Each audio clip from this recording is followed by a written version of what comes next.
नूरियाबाद में हौलनाक हादसा, मुसाफिर बस में आग लग गई। अफसोसनाक वाक़े में 17 मुसाफिर जाँ बहक, 12 बच्चे, एक खातून भी शामिल। लाशें नाकाबिल शिनाख्त। बस में सवार तमाम अफराद सैलाब मुतासरीन थे। कराची से खैरपुर नातनशाह जा रहे थे। वज़ीर आला सिंध ने वाक़े का नोटिस ले लिया। मुल्की इंसाफ का निज़ाम अब ताकतवर को नहीं पकड़ सकता। इमरान खान का शरकपुर में खिताब, कहा कि इंसाफ का निज़ाम तबाह हो जाए तो बड़े डाकू बच जाते हैं। शहबाज शरीफ के खिलाफ मनी लॉन्ड्रिंग केस में 4 गवाहों को हार्ट अटैक हुआ, कोई पूछने वाला नहीं ये लोग कैसे मर गए। ये मुजरिम हैं, कानून बदल कर 1100 अरब माफ़ करा रहे हैं। कप्तान हकीकी आज़ादी के हसूल के लिए सरगर्म। आज चारसद्दा में वर्कर्स कन्वेंशन और तख्तबाई में जलसा आम से खिताब करेंगे।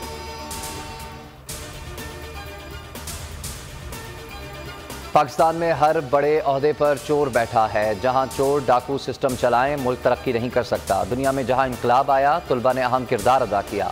लॉन्ग मार्च के लिए तुलबा के जुनून की ज़रूरत है। इमरान खान का लाहौर में यूथ कन्वेंशन से खिताब। ISF तुलबा से हल्फ लिया। सहाफ़ियों से गुफ्तगू में बोले कि शेरशाह सूरी से मेरे 3 साला दौर का मुकाबला नहीं किया जा सकता। इससे आधी ताकत भी मिल जाती तो बहुत कुछ कर सकता था। कहा यहाँ इख्तियार मेरा था, हुक्म कोई और दे रहा होता था। हम चोर पकड़ते थे, पता चलता था वो किसी और से मिलाया है।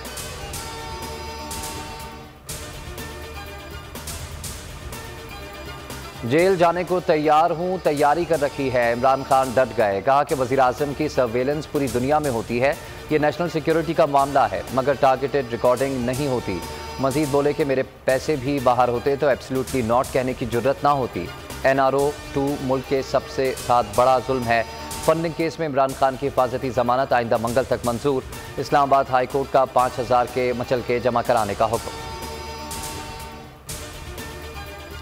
मनी लॉन्ड्रिंग केस, NRO 2 की लॉन्ड्री में दाखिल गया। वज़ीर आज़म शहबाज शरीफ और हमजा के खिलाफ FIA के शवाहिद नाकाफी करार। स्पेशल कोर्ट सेंट्रल ने शहबाज और हमजा को बरी कर दिया। स्पेशल जज सेंट्रल एजाज हसन अवान ने महफूज फैसला सुना दिया।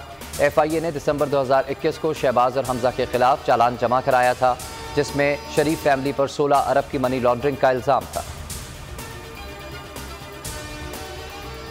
कराची में पुलिस कस्टडी में हलाकत का केस, गरीब वालिदैन को 32 साल बाद इंसाफ मिल गया। मकतूल को 24 अप्रैल 1990 में गिरफ्तार करके CIA सेंटर लाया गया था। छत से लटका कर बदतरीन तशद्दुद किया गया। सिंध हाई कोर्ट ने हुकूमत को 2 करोड़ 8 लाख रुपए अदा करने का हुक्म दिया, जिसकी तामील आज मुमकिन हो सकी। केसेस को तब्दील करके मर्जी के फैसले लिए गए। तहरीक इंसाफ इख्तिदार में आकर तमाम केसेस दोबारा खोलेगी। फवाद चौधरी की बोल न्यूज़ से गुफ्तगू, कहा कमर दर्द की वजह से शहबाज शरीफ 1 साल अदालत में पेश ना हुए। अदालतें खामोश तमाशाई बनी हुई हैं। शाह महमूद कुरैशी बोले कि नैब कवानीन में तरामीम करके इदारे को बेमाने कर दिया गया। करप्शन केसेस को दफन करना भी प्लान का हिस्सा था।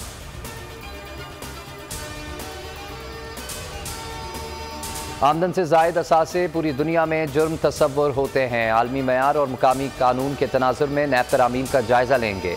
Chief justice supreme court उमरता Bandial के नैब तरमीम केस में रिमार्क्स, कहा कि पूरी काबीना या कमेटी मुल्जिम बनेगी तो फैसला कौन करेगा।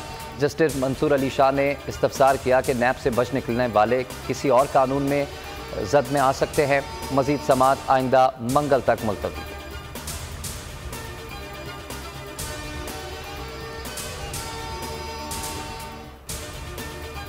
और उमर सरफराज चीमा को पंजाब का मुशीर दाखिला बना दिया गया। चेयरमैन PTI इमरान खान ने मंजूरी दे दी। हाशिम डोगर के मुस्ताफ़ी होने के बाद वजारत दाखिला का मनसब खाली हुआ था।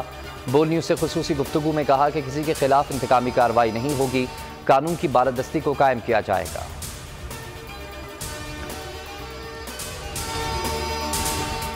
मैं इमरान खान हूँ, आप बोल न्यूज़ देख रहे हैं। सबसे बड़ा चैनल बोल, सबसे बड़े एंकर इमरान रियाज खान के प्रोग्राम इमरान खान बोल के साथ ने रेटिंग के तमाम रिकॉर्ड तोड़ दिए। 56% नाज़रीन ने बोल न्यूज़ को देखा। सोशल मीडिया पर भी सबने ज्यादा देखा। सबसे ज्यादा व्यूज, सबसे ज्यादा रील्स और सबसे ज्यादा रेटिंग के साथ बोल अब भी नंबर 1 पोजीशन पर बरकरार। सब्सक्राइब करें और बेल दबाएं ताकि कोई खबर रह न जाए।